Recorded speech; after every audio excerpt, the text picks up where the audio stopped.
Fala galera, beleza? Aqui é o professor Igor de Geografia dando continuidade ao nosso assunto, climatologia, beleza? Agora, a gente vai trabalhar um pouquinho mais os fatores climáticos. Porque beleza, eu já entendi que tempo e clima são coisas diferentes, são termos que se caracterizam de maneira diferente, e eu já falei também que eu tenho climas variados na superfície terrestre. Só que antes de discutir o clima, eu preciso lembrar desses caras aqui. O que são os fatores do clima, antes de colocar um por um? Bom, primeiro a gente vai falar assim, ó, fatores do clima são elementos que influenciam na caracterização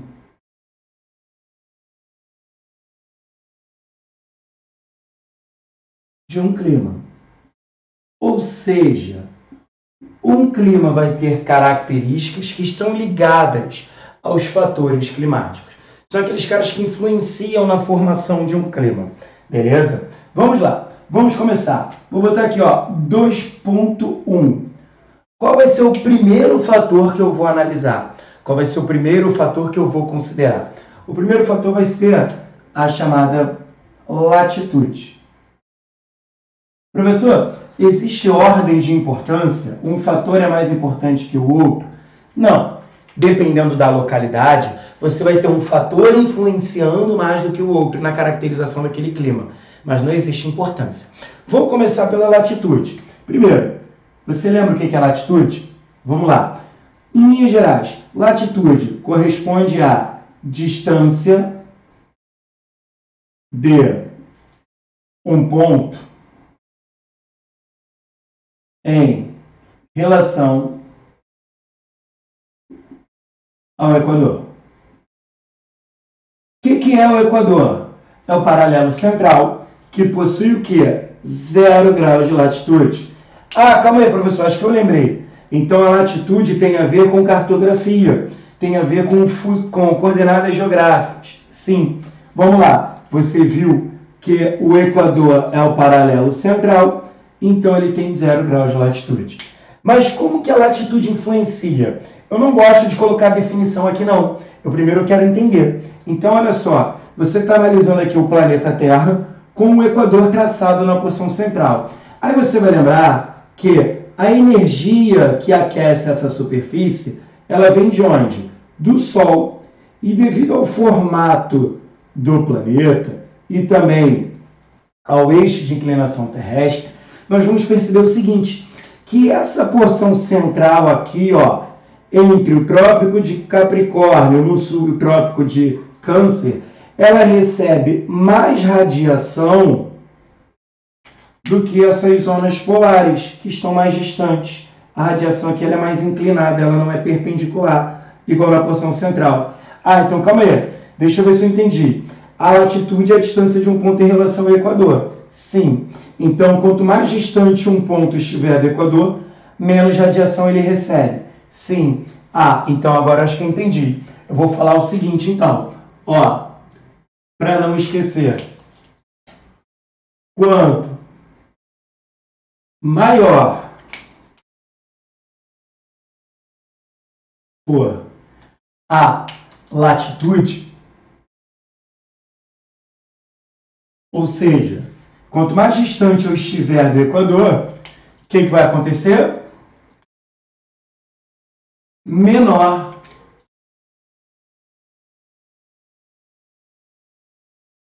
será a temperatura. Ah, então já entendi.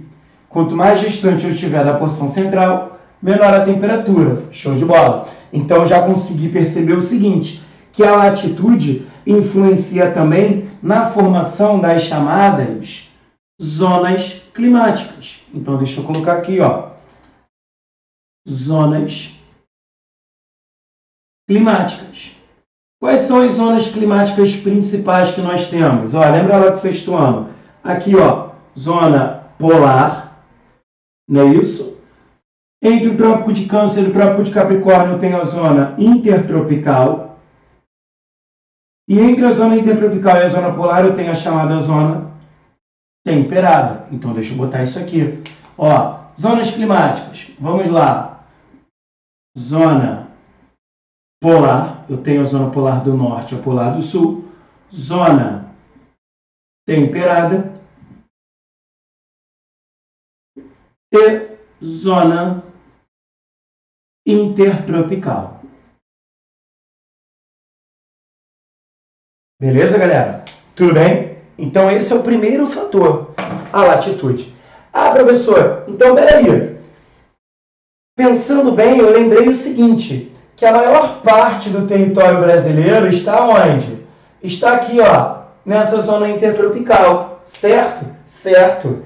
Caramba, então se a maior parte do território brasileiro está entre o Trópico de Capricórnio e a linha do Equador, eu consigo já concluir o seguinte, que o Brasil ele possui um predomínio de climas quentes, beleza? Por isso, Jorge Benjor falou que você mora num país tropical, beleza? Onde você tem lá o clima tropical litorâneo, tropical continental, ou chamado também de tropical típico, tropical semiárido, dentre outros, ok? Igor, só existe a latitude como um fator climático? Não, existem outros. Então, eu vou colocar aqui agora, ó, 2.2, mais um fator climático. Qual é o próximo? O próximo fator é a chamada altitude. Professor, o que é altitude? Eu não lembro. Caramba, calma. Altitude corresponde à distância de um ponto em relação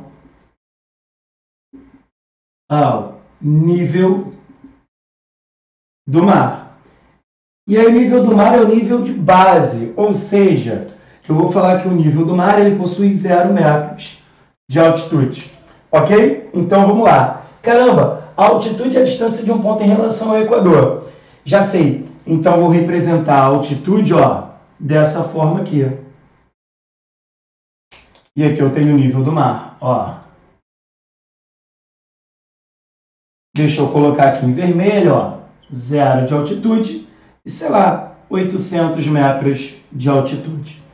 O que eu vou perceber agora? Olha só, eu vou perceber o seguinte, que nessas áreas mais altas, eu vou ter um ar mais rarefeito,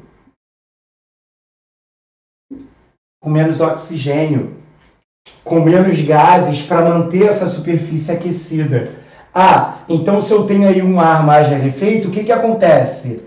A temperatura vai ser menor. Então, olha só, ar rarefeito, temperatura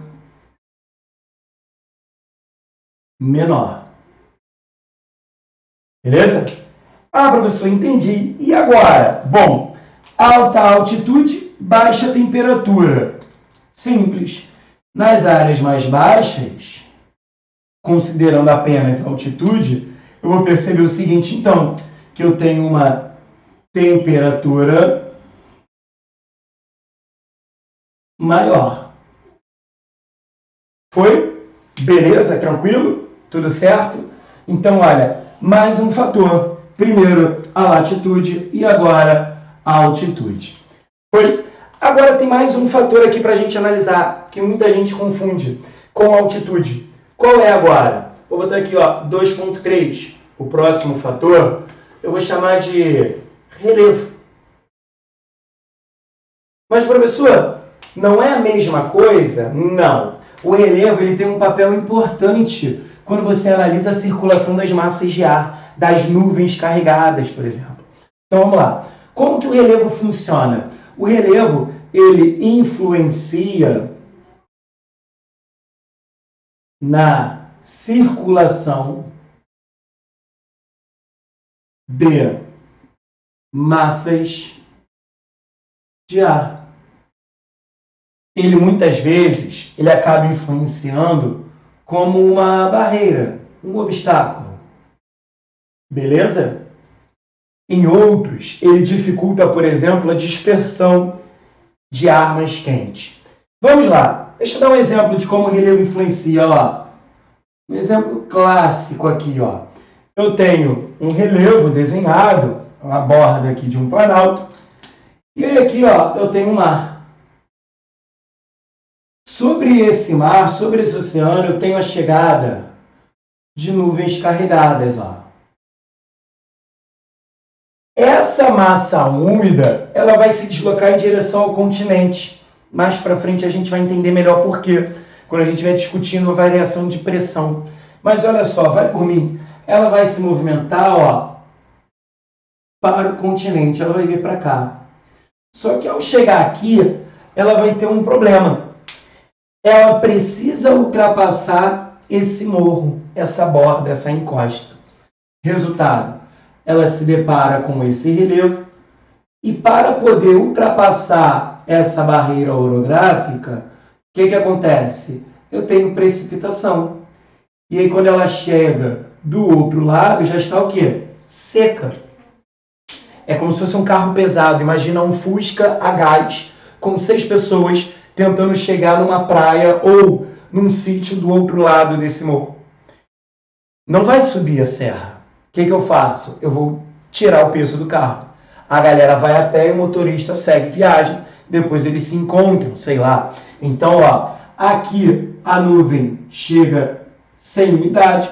Então o clima vai ser mais seco. Por que ele é mais seco? Nesse caso, devido à influência do relevo, que se colocou como uma barreira. Tudo bem? Beleza? Tá aí? Tranquilo? Ok.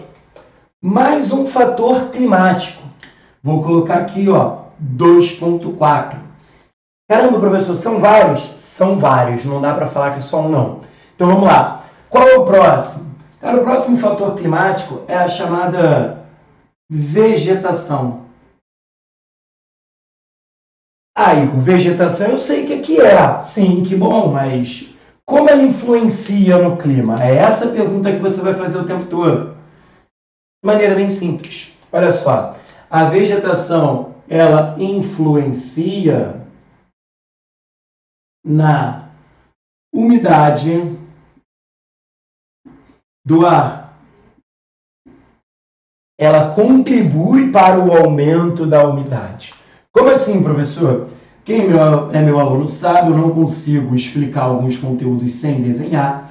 Por mais que o desenho não favoreça, eu vou tentar. Então, ó, eu tenho aqui, por exemplo, nessa área, ó, evapotranspiração. Então, devido a essa evapotranspiração, esse ar aqui, essa área vai ficar mais úmida. Beleza? Mas como a umidade influencia nessa questão? Simples. Olha só. A umidade influenciada pela vegetação, ela vai acabar trabalhando com a questão da amplitude térmica. Então, aqui, ó, a umidade vai influenciar na amplitude térmica. Igor, o que é amplitude térmica? Vamos lá. Amplitude térmica é a diferença entre a temperatura máxima e a temperatura mínima daquela localidade. Como assim? Vamos pegar um dia aqui, ó. Primeiro eu vou definir amplitude térmica, ó, diferença entre a temperatura máxima e mínima. Ah, então uma espécie de ΔT, sim, mas isso dá até arrepio em algumas pessoas. Vamos lá. Vou pegar 2 lugares, ó. Uma cidade X e uma cidade Y. A cidade X registrou no momento mais quente do dia uma temperatura de 35 graus. Já a cidade Y registrou uma máxima de 40. Beleza? Ok. Só que a temperatura mais baixa registrada naquele dia na cidade X foi 30. E a temperatura mais baixa registrada na cidade Y foi 28 graus. Aí vem a pergunta: qual das duas cidades apresentou a menor amplitude térmica? O que você vai fazer? A diferença. 35 menos 30, ó, eu tenho uma diferença aqui de 5 graus Celsius. E aqui, a 40 menos 28 me dá uma diferença de 12. Resultado: a cidade que apresentou uma maior amplitude térmica foi a cidade Y. Aí eu posso colocar na prova não isso, mas o seguinte: apresente um fator que explica a maior variação de temperatura na cidade Y. Você pode assinalar, talvez, uma menor quantidade de cobertura vegetal. Claro, isso não considerando, nesse caso ainda, a questão da proximidade com o mar, que é o assunto da próxima aula, a chamada maritimidade. Beleza? Como você viu aqui, o quadro é pequeno, então daqui a pouquinho, no próximo vídeo, você vai compreender os outros fatores climáticos. Beleza, galera? Tudo bem? Um abraço, até mais. Valeu!